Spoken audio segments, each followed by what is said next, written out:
We have distinguished panelists here, as well as a lot of also experts in the audience. So we will try to go straight to the specifics rather than generalities, especially when talking about such a diverse region. So maybe I could start with Henry, talking about the risks of the global spillovers. We're all starting the annual meetings here with a doom and gloom and revisions to growth outlook. What does it mean to Africa and the countries that you look at in the region? Yeah, I will start by thanking you to have invited me. The world economy is slowing, as you know. What they say is that the IMF, the world will grow at 3% this year and maybe a bit more next year, 3.2. Africa is a region which is very dependent on the world. You have small open economies. And according to a study by the African Development Bank, if you have a shock of 1% in a negative shock to the world growth, the spillover is maybe 40 basis points to 50 basis points to Africa. So that is very substantial. Africa will be affected by that slowing of the world economy. And it's through different channels, if you like. You have the trade channel, the banking channel, remittance channel, official assistant channel. So really the spillover effect will be substantial for Africa. And if we add to it the fact that among the largest partner in terms of export to Africa, you have the in order, reverse order, you have European Union, you have followed by the US and China. All these countries are somewhat slowing, or there is a lot of uncertainty it will affect Africa. Thank you very much. In the pre-talk, we had some agreements, but also some nice disagreements, which I hope will continue on stage. Razia, do you think actually that next year will be better for growth for Africa? So Standard Chartered is forecasting an acceleration in average GDP-weighted growth for the region. It's absolutely true that historically, when there have been international shocks, we have seen African economies impacted, and no one would suggest that that isn't going to be the case this time.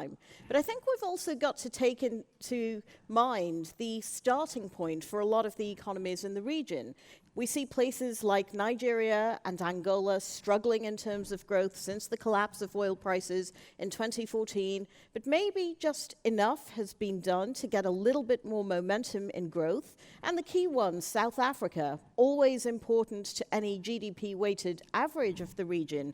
Very difficult to imagine unless something should go badly wrong with electricity supply once again, and today has been a bit of a wake-up call, but very difficult to imagine given the recovery that does seem to be in place, that growth in 2020 for South Africa is going to be weaker than it was in 2019. So yes, a very valid point that the linkages with the rest of the world, the commodity dependence, that remains important, but is it overriding? And we would suggest that in this instance, probably not. Standard Chartered is looking for an acceleration in African growth in 2020 relative to what came the year before. I mean, do you agree with that outlook for Nigeria? Do you think we should expect stronger growth? I think Nigeria next year will have a slightly higher growth, but it's going from 2% to 2.5%. It's still very slow. It's lower than population growth. It's negative in per capita terms. The benefits that you used to have from positive spillovers from a higher oil price, we don't see them. Over the past year, firms are still repairing their balance sheet. So we haven't seen non-oil, non-agricultural economy really going above 1.7, 1.9%. For that to change, you will need really a comprehensive package of measures and really clarity of policies over the medium term so that we are no longer under current policies, but under a reform scenario where you see growth much higher. And of course, you are still quite dependent on the external shocks and also if oil prices are lower. So, 2.5% next year, but with downside risks. Mm-hmm. Charlie, maybe if you could comment, we're talking about this sort of cyclical growth changes, but if you would comment on the medium-term outlook or sort of the long-term potential, where there could be the success stories in Africa in terms of the growth and reforms and infrastructure gap? Sure. I mean, just to start on the big picture, I've got a geeky guy called Vikram, who's a quant analyst, and he tells me we're definitely going into a US recession. It's happening in the next 12 months. If that happens, the dollar rallies 10%, US Treasury's down to 0.5%, and oil prices down by 1/3. If that happens, if Vikram's right, the top 6 economies in Africa include Algeria, oil exporter with oil and gas, Nigeria, same, Angola, same, and South Africa, which is still seen as the bellwether of emerging markets. So I think 3, 4 of those get whacked by a global recession. There's 2 stories which are more interesting, and this comes back to the more bigger structural story, which is which countries are going to lead the second industrialization wave in Africa. And the second industrialization wave is going to be North Africa and Ghana, countries which have achieved the education and the electricity numbers that we reckon you need to industrialize, that all countries have always needed to industrialize. And they are Morocco and Egypt, 2 of the top 6 economies in Africa. And what they might do is benefit from ridiculous wages growth in Central Europe. Poland, I don't know if you saw that, the new government that just got elected at the weekend, re-elected, has promised the minimum wage is going to go from $600 to $1,000 in 4 years. Minimum wage in the US, $1,200. Now the polls are good. They are really good. I've had Polish people who've painted my house. They did a great job. I don't know that they're as good and as productive as US workers or even close to it. So what will happen as Polish wages jump up is that lower middle-end manufacturing has to leave Central Europe. 15 years ago, it left Germany and it went to Central Europe. Now it has to leave Central Europe and has to go somewhere else. And it can go to Turkey, but that's always a little risky, or it can go to North Africa where the minimum wage is $100 in Egypt a month. And so I think those countries could still do well, even in a global recession, as they start to pick up that manufacturing. Morocco's already at the forefront of it. Airbus planes, if you've ever flown in them, they've got bits of Moroccan manufacturing keeping that plane in the air. So this is already happening, and that second wave countries could still do okay, even in a global manufacturing, global recession. Thank you. What about the infrastructure that we touched upon? Where do you think there could be success stories, sort of carrying over from Charlie? Henry?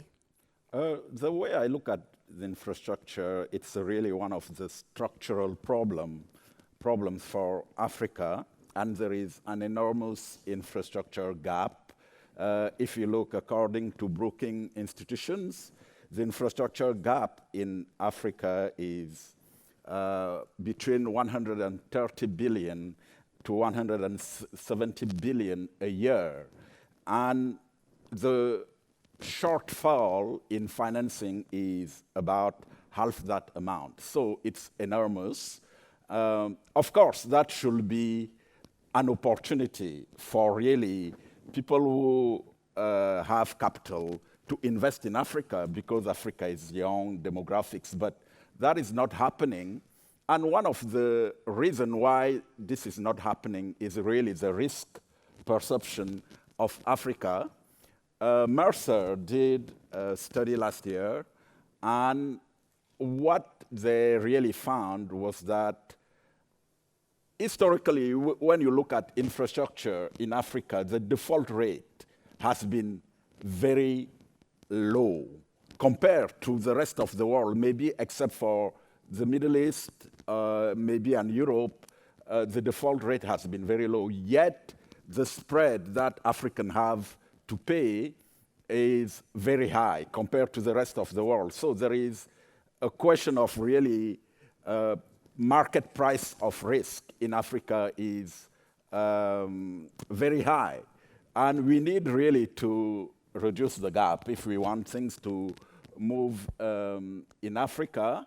And really, it will not be a bad investment. When you think about it, you look at the world, the young people in the world are in Africa. It's really, if we are not investing in infrastructure in Africa, it's almost like not sending your kids to school. what will you do when you are old and retiring? So that is really the question of infrastructure for Africa, and we need to address that gap. Regarding where things are moving, I think a great job on infrastructure is done in Southern Africa, where they have been a bit more organized with the leadership of South Africa, maybe in East Africa also, but a lot need to be done really in the rest of the continent. Mm-hmm. It's hard to talk about access to capital and infrastructure without mentioning China. And I hear also both Razia and Charlie want to jump in to comment on that. So what is your take? We talk a lot about debt transparency, but what are the pluses and minuses of that big involvement of Chinese investors in the region? First on this, I think there are two sides to this, and there's the broader question of the space for infrastructure spending across key African economies. What we've seen in recent years has been easy availability of financing, a great deal more borrowing, a lot more borrowing on international capital markets, and probably a great deal more borrowing from China as well. For individual countries, Zambia springs to mind. There are concerns now around the concentration of maturities, how those different economies are going to be grappling with repaying the debt, and how much space there's going to be after that for that continued investment in infrastructure. China has played a very key role in recent years. If we think back to what happened in the early 2000s, a lot of that talk about Africa rising really coming about from a more benign global environment, commodity prices much in demand because of China's growth. But it was also the degree of Chinese engagement in Africa that for many people in the investor community made them think very differently about sub-Saharan African growth prospects. Now the question is, even with China having much more of a long-term approach to what it did in Africa, is China reaching the limits of its risk appetite for certain economies? Are the debt issues becoming that much more significant? And the question does need to be asked, where is the fiscal space for continued investment in infrastructure, which is very much needed?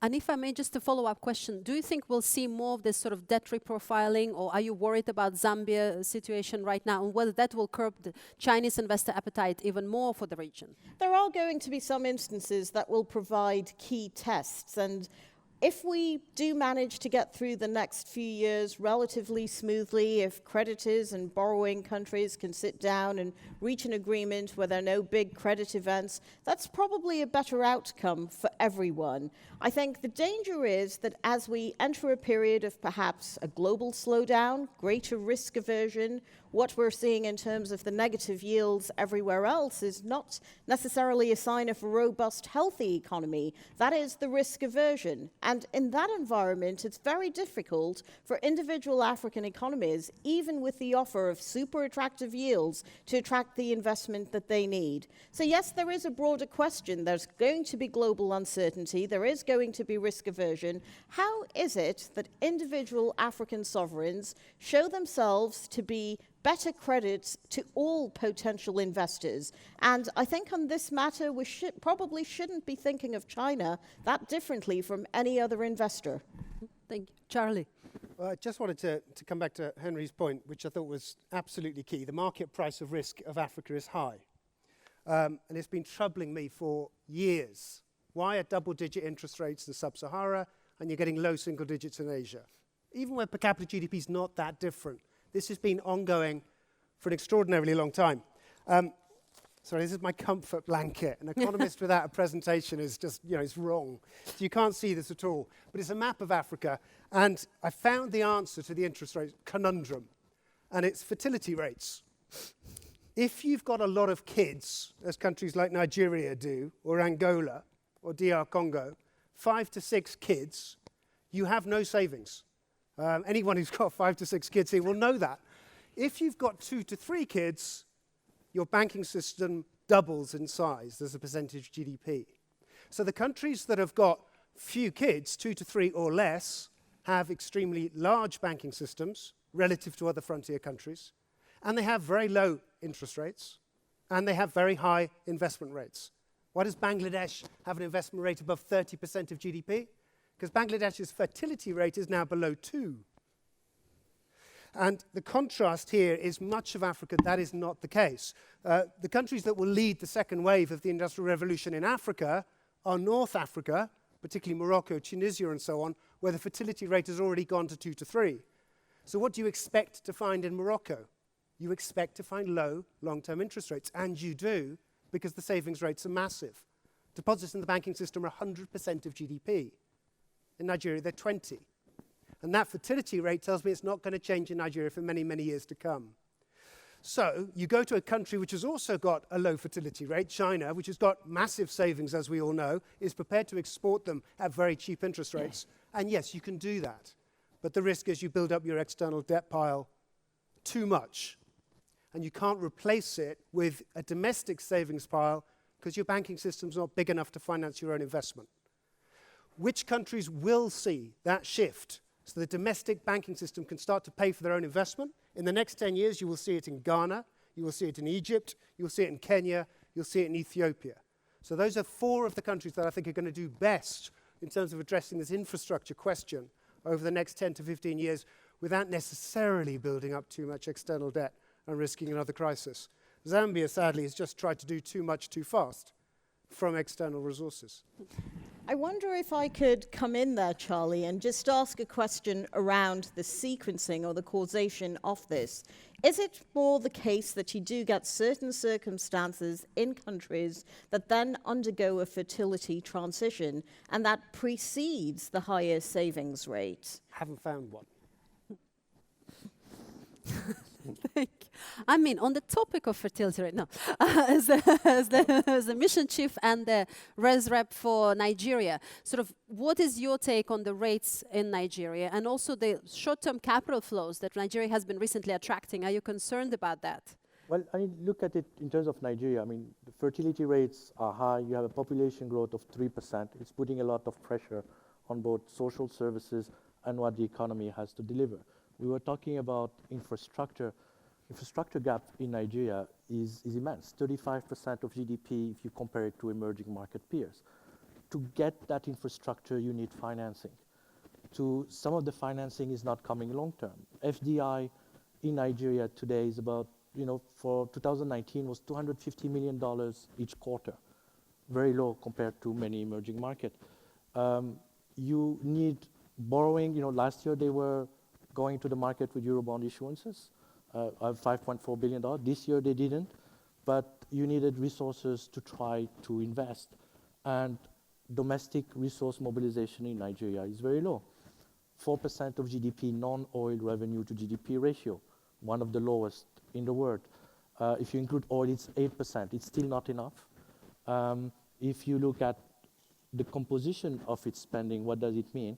That means that you get 60% of the revenue is spent just to pay interest payment on Nigeria. So that's not even including wages, where you have now increased the minimum wage, etc. It leaves very little for infrastructure spending, which is key, power and all of that. So, I saw earlier we were talking about, many in the audience said infrastructure is one of the key gaps. I agree. But you also need the resources to be able to fill that gap. Now, coming to your question, so the long-term flows are not coming in. What's coming in right now is a lot of the short-term flows, and the carry is there. And so a lot of investors in your audience are probably very interested in getting 15.5%, 16% effective rate. These are 365 days almost NTBs. It's short-term, very linked to external developments, international oil price movements, and you can get a sudden stop right easily. So what's worrying us is to make sure that there's a shift from the short term to the long term. And for that, you need the right policies, and policies that are bringing more certainty about where the economy is going, which means that a lot of the policies on multiple exchange rates, FX distortions, etc., that are present need to be removed. In terms of the revenue mobilization, that has been a long-standing issue, and of course now with the drying up of the oil revenue, it's even more important. What could be the sort of the shortcuts that could be taken in the short run if the authorities were to focus on this issue? Well, the first step has been taken or is in the plan, which is a move on the VAT. At 5% rate, rate in Nigeria is one of the lowest in the world.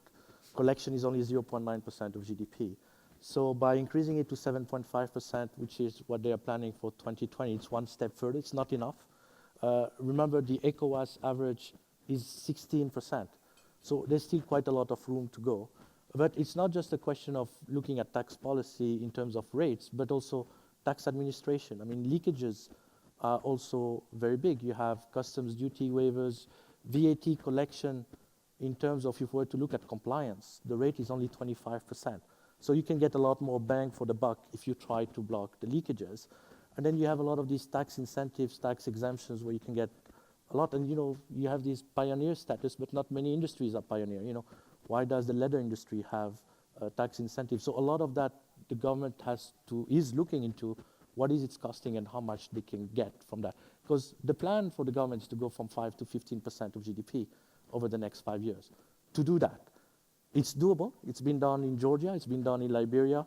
But you would need to have a strong, sustained political will to increase tax rates and also compliance through tax administration and customs administration measures. And as of today, where we sit now, are you hopeful? Are you optimistic in terms of that political will to be able to tackle the tax administration issues, for example? Well, as I said, some of that first step is there on the VAT. It's been a long time. And again, it's totally understandable when you look at increasing the VAT rate, what's the impact on inflation, the impact on the vulnerable. But when you increase the VAT rate, as you move on compliance, on Nigeria, they're also increasing the VAT minimum registration thresholds. Some of the food products are still exempt. So the impact on the vulnerable is not as high as some might think. And I think there's a lot of communication that needs to be done in trying to see why that is needed. And we're talking here about tax. I could say the same thing about fuel subsidies. Fuel subsidies in Nigeria is about 0.5, 0.6% of GDP that is being borne by the oil company. We talked about infrastructure, we talked about resources. The entire health budget is 0.4% of GDP. So by just removing the fuel subsidies, you could just spend that on some of those essential priority spending. And do you think there is enough sort of transparency in terms of accounting for this sort of tax exemptions and the pioneer status and the subsidies? Do you think the authorities are successful in the communicating their this progressive or aggressive aspects of this I think changes? a lot of the information is still missing. I think they're still collecting it. There's the National Investment Promotion Council that is actually now doing a whole inventory of the tax incentives, pioneer status, and its costing. And actually, their website has, over the past year, put a lot of information out there, including the requests they've received, those they've granted, and those they haven't, and they're trying now to also put the costs. I think that's a step forward to try to illustrate what the trade-offs would be. Thank you. Razia, you were saying earlier that you're very positive on Nigeria, and we had some discussion. If you could follow up to Amin's comments. Well, as a long-term investor, always positive. But I think Amin has raised some very key issues about this very difficult transition that the Nigerian economy must undergo. Everyone knows there needs to be a sustained effort to try to raise revenue mobilization. Part of the issue that an economy like Nigeria faces, and it's almost a political economy issue, is that as an oil producer, where oil for so long had dominated so much of activity, there was also a very autonomous fiscal base to the country. For a long time, especially with triple-digit oil, it was easy enough to just rely on that. There's very little in the way of the provision of government services, and that was related in some ways to the government's ability to tax the general population. Nigeria is undergoing a very important transition, not just in terms of what we've seen with democratic trends recently, but also in terms of accountability and ensuring that people are willing to pay taxes because they feel they're getting something back. So difficult choices to be made in terms of policy. When does the fuel subsidy go? It's increasingly unaffordable. Much more that needs to be done in terms of delivery on health and education. But you are going to need a different kind of tax base to drive that forward. Maybe one thing about tax. I think the way we look at taxation in countries like Nigeria may be a bit wrong. If you look, the number of people who are employed, really to have gainful employment is very low. And those people the government try to tax what it can see. But the burden on these people is already very high. And also the implicit taxation is very high because you have all relatives, all the family that they support. You don't have a good insurance base in the country. So really your social security is your relative, the family, and that makes it worse. And that is why really reform of the type you are talking in Nigeria are very difficult. We have really to think about it a bit more creatively. Maybe just follow up on this quickly. In terms of the success stories and governance, maybe we should be thinking differently in terms of the governance of some of these countries. Where do you see that, this sort of people were thinking creatively and that led to an improvement? Well, in a lot of things, first of all, I think we have really to pay more attention in gender equality, education of girls.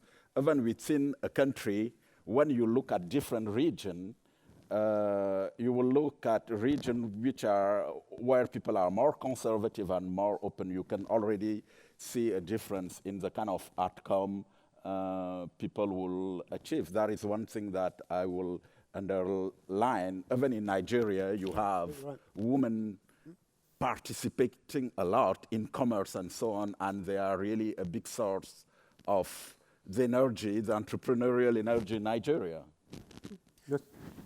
Sorry, but Go there's ahead, this go huge ahead, yeah. difference between the states in the north where 8% adult literacy gets recorded in malaria surveys of women versus something like 70 to 80 to 90% in states in the south. So you're going to see the south do well. And Lagos itself could be the 15th biggest economy in Africa because it's got the education. If it sorts out the electricity, it has a tax base, it could be a success story of the north. Just saying, we did a study on this where if you have more gender equality to the level just of South Africa, where growth will be up by 1.5% over the next 5 years. So obviously that's one point. Just wanted to maybe raise the point when we were talking about taxation. I think it's, there's some statistics there that it's clear that the largest taxpayer is where the money is going to come from. On the VAT, 97% of the VAT collected come from the 3% largest taxpayers. If we talk about corporate income tax in Nigeria, the corporate income tax rate is 35%. If we were to look and decompose it, and let's go at GDP and look at profit, and look at how much the tax is coming based on actual data, then effectively the tax rate is less than 10%. So the leakages are there that need to be addressed to try to collect some of that revenue. Although point taken that there are a lot of regulatory barriers and other fees that come on top that may make the implicit taxation much higher than the formal one.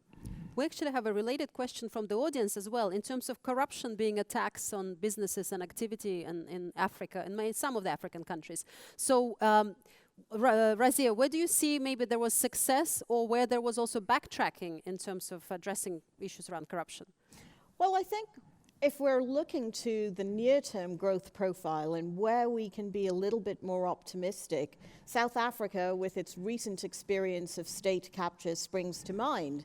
In the last week alone, there have been some very important developments in terms of holding some of those involved in state capture to account. And a lot of the investor positivity, it hasn't necessarily been sustained, but it's come and gone. The investor positivity that we've seen in recent months has been that we would see a substantive turnaround in terms of the overall governance framework. If South Africa gets it right, strengthens its institutions further, that will be a very important outcome for the whole region. Do you think investors are a bit too sort of rushing ahead? Are we unrealistic to expect substantial changes just a couple of years after this sort of over a decade of state capture? I think what we're going to be seeing is the institutions being strong enough for there to be an impact. In a lot of countries, you might have seen something like state capture taking root, and it's very difficult to circle back from that. In South Africa, there is still hope that with a working judiciary, with the free press, with all of the institutions that will contribute to this, the ultimate outcome is going to be positive. Now, for the rest of the region, the question is, where are we seeing a deepening of that institutional strength? And it's not just isolated to the one country. If we take a step back and think of the wider governance framework and the growth outcomes that we've seen in the region, a lot of the initial positivity that we were seeing around sub-Saharan Africa from the early 2000s was precisely because the political backdrop was changing in such a significant way. We had moved away from statist-driven economies. There was an opening up of the political space. At the same time, we saw the growth of multipartyism everywhere. The real question that needs to be asked now is, what is the quality of those governance reforms? And that might provide a guide to investors as to which economies are ultimately going to be doing much better in the years ahead. And coming back just for a second to South Africa, are you hopeful in terms of the tax administration changes, for example, the tax collection improvements in South Africa? We're about to see a big test of this, and of course, is 1 year sufficient time to really see a big turnaround when there has been some institutional deterioration? We'll know by October the 30th. The initial data for the last fiscal, or the current fiscal year, shows that initially in the very first quarter of the current fiscal year, there wasn't necessarily a positive record on revenue mobilization at all, that the traditional tax buoyancy, the relationship between tax revenue growth and underlying economic growth, we know that the economy was performing badly, but maybe that has been under strain. That, of course, is going to be a very key metric to watch in the future for sign of how quickly this can be turned around. And of course, Eskom, we cannot talk about South Africa without Eskom. It's not only in Africa, but the issue of the state-controlled enterprises sort of crowding out the budget. So how worried about you are about the electricity shutdown potentially coming up? We have the news. And also in terms of further subsidies needed to Eskom. The news of the stage 2 load shedding today, I think, came as a big blow at a time when there was a great deal of investor optimism building that South Africa was taking meaningful steps towards resolving this in a structural way over the medium to longer term. It's too early to dismiss this entirely. We know that we're going to get a plan for what ultimately must happen to Eskom's debt to make it sustainable. The South African government, the leadership of the country, seem to have accepted that there will have to be some sort of corporate restructuring as part of that. And this could, in fact, be the blueprint for a lot more privatization still to come in the rest of the region. It's early days, too difficult to comment, too early to comment in a sense, but what we do know is that there is a realization that it's just not possible to continue the way things have always been done. And just for the very near-term forecast, if the load shedding continues for another couple of months, will you be looking to revise your growth forecast and the budget forecast? It is inevitable. It's too much to be able to say anything meaningful about Q4 GDP growth on the basis of a day of stage 2 load shedding. So the key issue here is how long-lasting is this going to be? And at this point, it's just very difficult to call. Thank you very much. Charlie, you wanted to jump in? I'm not sure I should. But please do ahead. That's the best time then to jump in.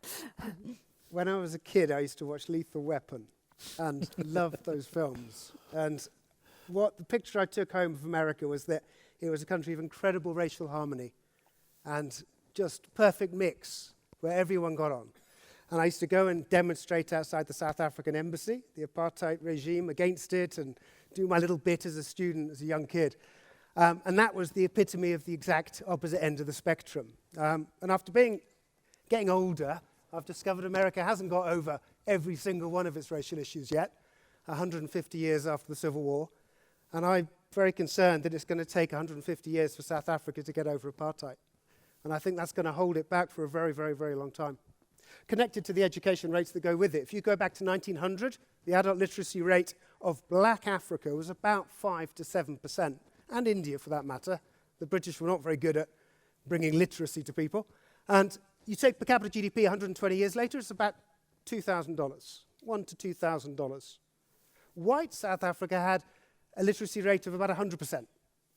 And if you compare it to Poland, Czech, or Hungary, Portugal, Greece, you should be expecting per capita GDP to be about $20,000 in white South Africa. And that is the split you get. The average you get per capita GDP in South Africa is $6,000. And that really is a split between a population that was not given educational chances in the 20th century and those that were. And that's going to take so many decades for this country to sort out. And I'm slightly bleak about their chances of doing so. On the other hand, if there's decisive action to deal with teacher unions, South Africa spends a great deal of its budget on education. The question is the effectiveness of that spending.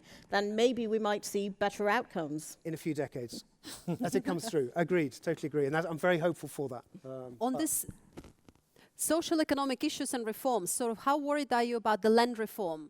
And we have always the scary headlines in South Africa. Some investors get very worried. But on the other hand, there has to be a perception of social justice have happened. And there has to be a fairness and buy-in, ownership of this land reform, whatever that might be. I don't know if Charlie and maybe Razia could comment on that.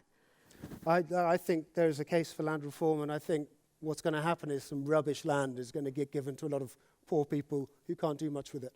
Or compensation potentially, because a lot of people do not want the land anymore. They're urban residents maybe. That's why it's going to be some plot of land you can do nothing with on the outskirts of the border with Namibia. It's just going to be. Sorry. So I don't know that it's going to help very much. Razia? It's long been known that there has to be a need for more meaningful land restitution in South Africa. What is interesting to note is the shift in investor sentiment towards this. There had been a lot of scaremongering about what the land restitution process might mean. Some of the worst headlines were dragged out, and I think that the government has done quite a lot to try to explain how it sees the process. Yes, there has been very slow progress. This will be a key test. One of the key longer-term tests for the economy is, can anything meaningful be done about the level of inequality that remains very stark? But I think just in terms of how the whole land issue has progressed in recent months, there is sign of greater optimism. Thank you. And we started with the global spillovers, and maybe if we could just wrap up with that as well. And I wanted to ask, South Africa is one of the most open capital markets. Nigeria is somewhat more complicated with the multiple exchange rate regimes, but at the same time has attracted a lot of flows. So how worried are you about this sudden stop, and how hopeful you are about the changes to this multiple exchange rate regime? Well, I think that's a risk that's always there. With Nigeria, a lot of these flows that are coming in are also linked to the developments in the international oil market. So if oil prices collapse, how many of those investors who are there for the carry trade are going to stay? I mean, if you look at how many flows have come in short-term, the foreign holdings of short-term fixed income securities in Nigeria is about $20 billion. Reserves are $41 billion. So obviously, if there is a sudden stop, depending on how much of that is sticky, then the issue that the central bank will have to face is what happens to reserves, and then having to move on the exchange rate.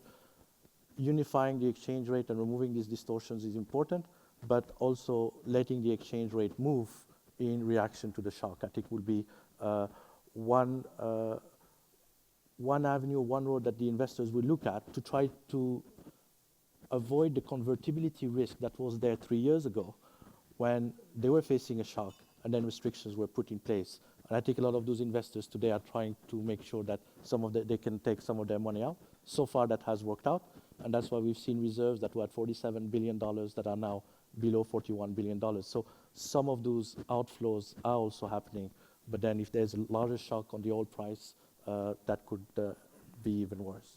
Thank you. Henry, you started off by giving us helpfully the different sort of channels of the spillovers. So how concerned are you about the capital flows channel to African countries in terms of credit or hard currency debt or the local currency? Well, yes, you have the finance channel. I mean, especially with respect to Europe, it's really curious. Like, Africa is the neighbor of Europe, and they have links like economic links. And at the time where you have negative rates in Europe, we do not see more of these flows in Africa, which is really I think it's really, it's curious because normally you look at the youth, even in North Africa, even if you do not look at the sub-Saharan Africa, they are all around the Mediterranean. You have negative rates in Europe. You have opportunities to grow in North Africa. Capital should flow. It's not really understandable why capital is not flowing. And I would like people to think a bit more like creatively how we could really get this capital, because Europe is getting old. They have put a lot of money in Eastern Europe and Southern Europe. They could have bought peace in North Africa, in sub-Saharan Africa, less immigration, with 1/10 of that kind of capital. But it has not happened. It's curious to me. I mean, you wanted to jump in. No, I just want to say, like, as you're about to close this and we talk about Africa rising, you know, we've been talking about the big three, South Africa, Nigeria, Angola, who are not doing pretty well. But if you were to remove those three and you look at the rest of Africa, growth is above 5%. And those are the economies that are the most diversified, that are doing better. I was just going to add one thing. I totally agree with everything you said about the capital going, and I think it is going. And I've done my bit to try and get $20 billion into the Egyptian debt market in the last 3 years. And I'm telling everyone it should stay there, and not just because the governor is going to be speaking very soon of the central bank. But on the migration figures, I think that's not correct. The richer Africa gets, the higher the migration is going to go. Migration peaks at about $7,000 per capita GDP. Most countries in Africa are not there. So we're going to see much, much more in the way of flow of human capital out of Africa to Europe or anywhere that will take it, really. So that's great for remittances and great for those stickier flows. That's very true. That's going to calm African foreign exchange markets, and everyone should invest now. Thank you so much. Thank you so much for the panelists. Thank you very much for the audience and the questions. And we'll be welcoming the next panel on the stage in a second. Thank you so much.